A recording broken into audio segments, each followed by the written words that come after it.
none of their stuff ever comes to pass. And then they're shocked that it doesn't. That, it's like, oh, because you lied in the name of the Lord. You lied on God, giving this prophecy about this person or this thing or whatever else. And of course, it's not going to come to pass.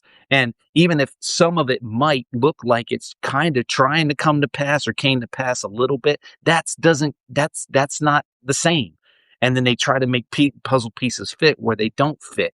So there's no fear of God, because if people have the fear of the Lord, they're not going to lie in his name, and they're not going to do things directly against his word and his precepts and his commands if people fear God.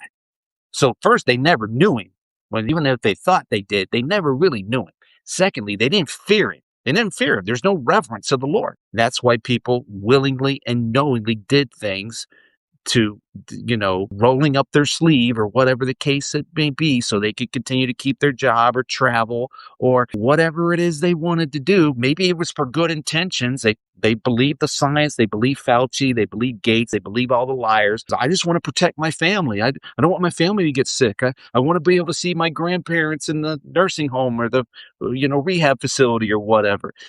I understand that, but at the same time, what's more important, obeying the Lord or being able to do what you want to do or need to do, in your opinion, in your life? What's more important? Those are the tough decisions and hard choices that people had to make and continue to have to make. It's not easy. It's not easy, but that's what's required. And then the last thing was the hardest one, was the reason people did this is because they don't love me. That was the really, really hard one.